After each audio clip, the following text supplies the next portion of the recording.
بسم اللہ الرحمن الرحیم۔ یزید کی موت کے 65 سال بعد جب اس کی قبر کھود کر لاش نکالی گئی، دوستو اسلام میں خلافت کا طریقہ رکھا گیا ہے، نہ کہ ملوکیت کا۔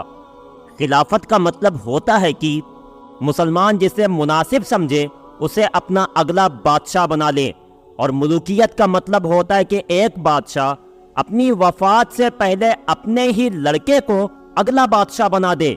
اسلامی تاریخ میں اس چیز کی شروعات یزید کی حکومت سے ہوئی تھی، اور یزید نے بھی اپنی زندگی میں اپنے ہی لڑکے معاویہ کو اگلا بادشاہ بنا دیا تھا۔ یزید نے اپنے بیٹے معاویہ کو خاص کر کے ایسی تربیت دی تھی کہ وہ اگلا بادشاہ بننے کے لائق بن سکے۔ اس لیے جب معاویہ کچھ پڑھنے لکھنے کی عمر کو پہنچا تو یزید نے اس وقت کے بہت مشہور عالم حضرت عمرو المخصوص کو اپنے محل بلا کر اپنے بیٹے معاویہ کو ان کے حوالے کر دیا۔ وہ عالم حضور صلی اللہ علیہ وسلم اور آپ کے گھر والوں سے بہت محبت کرتے تھے، اور یزید کے ظلم و ستم کی وجہ سے اس سے بہت نفرت کرتے تھے، لیکن یزید کو اس بات کی کوئی خبر نہیں تھی۔ جب یزید نے اپنے بیٹے معاویہ کو ان بڑے عالم کے حوالے کر دیا تو انہوں نے یزید کے بیٹے پر خاص طور سے دھیان دیا، اور اس کو قرآن حدیث کی تعلیم کے ساتھ ساتھ اہل بیت سے محبت کرنا سکھایا۔ یہ بڑے عالم دن رات یزید کے بیٹے معاویہ پر محنت کرتے اور اسے حضور صلی اللہ علیہ وسلم اور آپ کے گھر والوں سے محبت کرنا سکھاتے، ساتھ ساتھ اسے بیچ میں آنے والے ظالم بادشاہوں کی کرتوتیں بھی بتائیں کہ کیسے ان لوگوں نے اہل بیت کے ساتھ ظلم و ستم کر کے ان سے حکومت چھین لی اور انہیں ہر چیز سے محروم کر دیا۔ وقت گزرتا گیا، آخر یزید کا بیٹا معاویہ 18 سال کا ہو گیا تو اسی وقت کربلا کا واقعہ پیش آیا کہ جس میں یزید نے ظلم و ستم کی انتہا قائم کر دی، اور وہ اس طرح کے ظالم یزید کے اشارے پر حضرت حسین رضی اللہ عنہ کا کربلا کے میدان میں سر کاٹا گیا، اور پھر اس کی بہت بے حرمتی کی گئی، یہاں تک کہ جب یزیدی فوج کے لوگ حضرت حسین رضی اللہ عنہ کا کٹا سر لے کر کوفہ شہر کی طرف واپس جا رہے تھے تو راستے میں انہیں ایک جادوگر ملا۔ اس جادوگر نے پوچھا کہ اے فوجیوں، یہ کس کا کٹا سر لے کر تم کوفہ جا رہے ہو؟ تو فوج کے لوگوں نے جواب دیا کہ یہ حسین بن علی کا سر ہے۔ وہ جادوگر بہت نیک فطرت انسان تھا، اور اسلام و اس کے پیغمبر حضور صلی اللہ علیہ وسلم سے سچی محبت رکھتا تھا، اس لیے جب اس نے سنا کہ یہ نواسہ رسول کا کٹا سر ہے تو وہ کانپ گیا اور فوجیوں سے کہنے لگا کہ اے فوجیوں، تم مجھ سے 10,000 دینار لے لو اور اس کے بدلے ایک رات کے لیے مجھے حسین کا یہ کٹا سر دے دو۔ وہ ظالم یزید کے فوجی تو ویسے بھی لالچی تھے، اس لیے جادوگر کی یہ بات سن کر فوراً راضی ہو گئے۔ اس جادوگر نے فوجیوں کو 10,000 دینار دیے، اور پھر حضرت حسین رضی اللہ عنہ کا کٹا سر لے کر اپنے خاص کمرے میں چلا گیا۔ سب سے پہلے اس نے حضرت حسین رضی اللہ عنہ کے سر کو صاف پانی سے دھویا، اور پھر ایک پاک کپڑے پر رکھتے ہوئے سامنے بیٹھ کر رونے لگا، یہاں تک کہ وہ جادوگر حضرت حسین رضی اللہ عنہ کے سر کو دیکھ دیکھ کر پوری رات روتا رہا۔ اہل بیت سے ایسی محبت کی وجہ سے اللہ تعالیٰ نے اسے ایمان لانے کی توفیق عطا فرمائی۔ صبح اٹھ کر اس جادوگر نے وہ کٹا سر فوجیوں کے حوالے کیا، اور پھر سارے فوجی حضرت حسین رضی اللہ عنہ کا سر لے کر یزید کے محل کی طرف روانہ ہو گئے۔ حضرت حسین رضی اللہ عنہ کو شہید کر کے یزید نے حکومت تو جما لی، لیکن وہ زیادہ دن اپنی حکومت چلا نہ سکا۔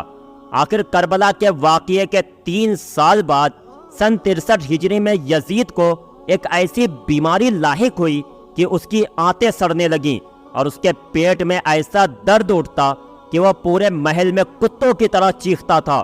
جب یزید کو اپنی موت قریب نظر آنے لگی تو ایک دن اس نے اپنے بیٹے معاویہ کو پاس بلاتے ہوئے کہا کہ اے بیٹے، آج سے میں تجھے اپنی حکومت کا بادشاہ بناتا ہوں۔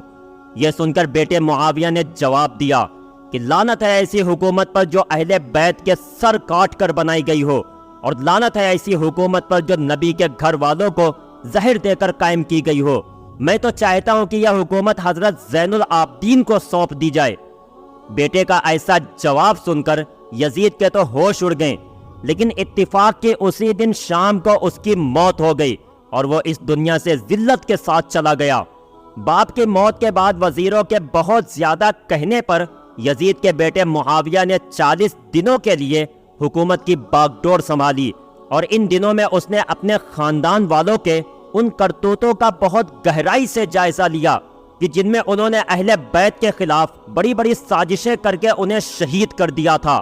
آخر 40 دنوں بعد یزید کے بیٹے معاویہ نے سبھی وزیروں کو مسجد میں جمع کر کے عام اعلان کر دیا کہ آج سے میں حکومت سے دستبردار ہوتا ہوں، کیونکہ میں ایسی ظالم حکومت کے تخت پر بیٹھتے ہوئے اللہ سے ڈرتا ہوں کہ کہیں اللہ مجھے قیامت کے دن لوگوں کے سامنے رسوا نہ کر دے۔ یزید کے بیٹے معاویہ کی ایسی باتیں سن کر سبھی حیران رہ گئے، اور پھر بہت کوشش کی کہ کسی طرح معاویہ حکومت کو اپنے ہاتھ میں لے لے، لیکن وہ اس بات کے لیے بالکل راضی نہیں ہوئے۔ آخر مجبور ہو کر لوگوں نے مروان بن حکم کو اپنا بادشاہ بنا لیا۔ مروان جیسے ہی بادشاہ بنا تو اس نے سب سے پہلے معاویہ کے استاد حضرت عمرو المخصوص کو اپنے دربار میں بلا کر انہیں بہت سخت سزا دی، اور کہنے لگا کہ تمہاری وجہ سے یزید کا بیٹا معاویہ ہم لوگوں کا دشمن بنا ہے اور اس نے حکومت چھوڑی ہے، اس لیے اب تمہیں ایسی سزا دی جائے گی کہ دنیا یاد رکھے گی۔ اتنا کہہ کر مروان نے قبرستان میں ایک گڑھا کھدوایا اور پھر ان استاذ کو زندہ ہی اس گڑھے میں دفن کر دیا۔ وہ بیچارے اندر ہی اندر تڑپ تڑپ کر شہید ہو گئے۔ زمانہ گزرتا گیا اور بنو امیہ کی حکومت کمزور پڑنے لگی۔ آخر 132 ہجری میں یہ حکومت پوری طرح ختم ہو گئی، اور پھر بنو عباس کی حکومت آئی۔ بنو عباس کا سب سے پہلا بادشاہ ابو جعفر منصور تھا۔ ابو جعفر جیسے ہی بادشاہت کے تخت پر بیٹھا تو اس نے بنو امیہ سے اپنی دشمنی نکالنے کے لیے حکم دیا کہ یزید کی قبر کو کھدوایا جائے اور اس کی لاش کو لوگوں کے سامنے عبرت کے طور پر پیش کیا جائے۔ جب ابو جعفر منصور کے حکم پر یزید کی قبر کھودی گئی تو اندر اس کی لاش کا انجام دیکھ کر لوگوں کے ہوش اڑ گئے، کیونکہ یزید کی قبر میں بہت ہی زہریلے کیڑے بھرے ہوئے تھے، اور اس کی لاش کو دیکھ کر ایسا لگتا تھا کہ جیسے اسے لوہے سے پیٹا گیا ہو۔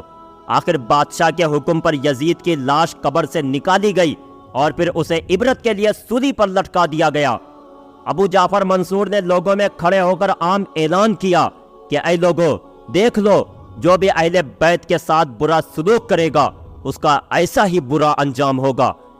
پیارے دوستو، اگر ویڈیو پسند آئی ہو تو لائک کریں، چینل پر نئے ہو تو سبسکرائب کریں۔ ملتے ہیں آپ کو اگلی ایک نئی ویڈیو کے ساتھ، تب تک کے لیے اپنا ڈھیر سارا خیال رکھیں۔ السلام علیکم۔